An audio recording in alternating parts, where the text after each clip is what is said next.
Okay, so I'm literally in cleaning mode right now and wanted to talk to you guys about fibromyalgia. And I don't know if I want to say cleaning, but there's like a part of it that makes it difficult when we are suffering from the pain if the area around us is not clean.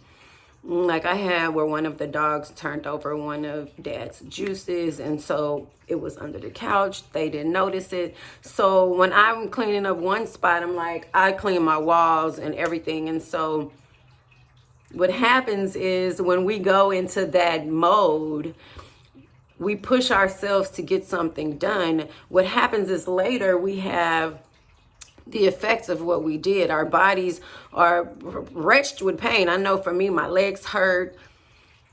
My sister describes restless leg syndrome. It kind of sounds like what somebody with fibromyalgia would feel like after we've done something really physical, or even just if the weather freaking change. Fibromyalgia does not have a rhyme or reason to why it does what it does.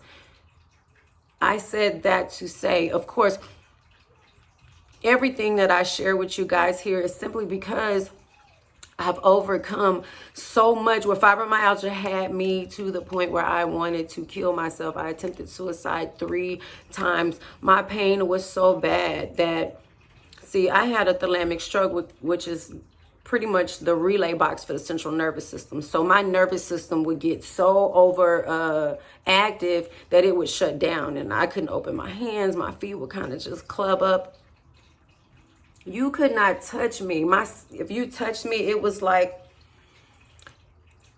okay, this is what it's like I've described this before. If you sit on your foot or your leg for a long time, and then you go to stand up on that bad boy, and every time you put your foot down or try to stand up, your legs will go weak, or it could really hurt. The pain of it is just like saying somebody punching you in a spot that's already hypersensitive.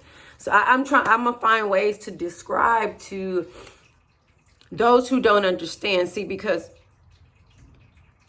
it's been almost 20 years I've had this, and I was married. My husband left me. I was in several relationships, and the reason why they ended was because the fibromyalgia is really hard to understand, and to really bring it back. For somebody to see you be able to clean a whole house, like I started washing my walls down because I need clean when I don't feel good. I can't, it is difficult to be seeing like nasty around me when I don't feel good, because I feel overwhelmed. Like if I go in the kitchen and I see dirty dishes and I don't feel good, but I need to make me some bone broth or a green drink. I need to make me something to make me feel better, and I see dishes and all that stuff in there. Number one, I'm not going to want to deal with it because I need the dishes clean. This is an issue I had before.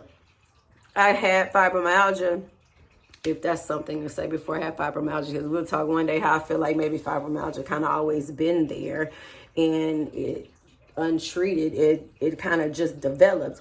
And how I believe that fibromyalgia and every other autoimmune disease is just a symptom of leaky gut. And the only way to heal ourselves is through gut repair. And I'm telling you guys, when I started walking again, it was because of my diet. I had several things around me that emotionally supported me. I had a drive in me. Like I said, I changed the thought in my mind that fibromyalgia had me, and took the reins that I can have fibromyalgia to the point to where you are not controlling me, fibro. You understand what I'm saying? So today I'm on one of those tangents where I need to clean. I feel like there's so many things I want to do in relation to sharing my story with you guys, to encouraging you, loving you through those times where we feel like it's a deep pit and nobody understands. I understand, man. I understand, and I want to be there to help you understand that many will not get your journey. But it's so much to learn from this. If not saying if, but when we take fibromyalgia just by the horns, because this is a beast. this condition had me so debilitated that I couldn't walk. I couldn't even have relationships with people. People couldn't hug me, and hugging is something that I love, because if they touched me, my nervous system would just fire off. Like, man, I'm telling you, it was just too much. So to be at this point where I feel like I am completely on the other side, it has been, I started beginning to walk in 2008, maybe 2009 was when I was the healthiest, because I had learned about, I wasn't clear about gut health, but I knew that I needed the nutrition. I wasn't getting the nutrition I needed. And that was after I had a drink called Mona V, and an older guy, 77 years old, was somebody who worked he volunteered at Paws San Diego, which was an organization that helped me with my dogs when I was sick. They helped brought food. But we also started volunteering where we shared our story of how Paws helped us. So we did like a few commercials for Petco and stuff like that. But I don't know why I said all of that. But we were really involved with the organization, and the people there became family. And the one guy who I was sick, this was the 3 days I was sick when I tell you that my husband left me, and I was there. After those 3 days, within that time, the guy from Paws had left me this Mona V drink. Now, this guy was 77 years old, and even though he had all white hair, he was so like active. He did so much stuff that why not try it? So I did, and oh my God, it changed my life. So that was the beginning of gut repair for me, even though I did not know. But when I look back at how I was able to work out and I went from 70 something pounds, barely able to eat because of the medication, to a healthy 125. I mean, muscles and everything. And so over time, I've gained weight and I've lost weight, and I understand what food would role. My legs are going numb. What role food plays in my overall management of fibromyalgia, to the point that I believe that I can heal myself from this condition. I've had so many times where I've felt so good, like that it's possible. So I want to share all that with you guys, and I want to share what worked for me, what didn't work for me, and hopefully you can like glean from that what could work for you. So I'm gonna finish cleaning the living room because I had to put the Sues in the cage because the floor, I had to mop, and they are not used to being in a crate for like during the day. Like Zara will go in there and sleep at night, and King go in there with her. Brinley sleeps upstairs with me.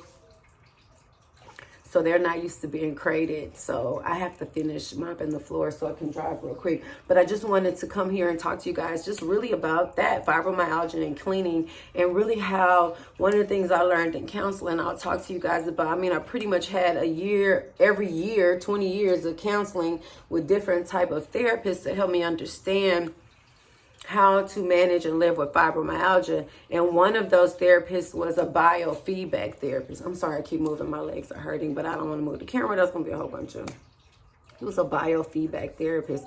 And what we talked about was how my body responded to different activities, the weather, different elements in life, and how I can deal with that in a way that we call pacing myself, and really learning to teach people how to deal with me or live with me because of my condition. So I want to share that with you guys, everything that I've learned. Hopefully I can learn some great things from you guys. And with that, I have to go answer the business phone. So if you are in the Houston area, please check out Spurlock Plumbing, and I'll get back with you guys in a minute.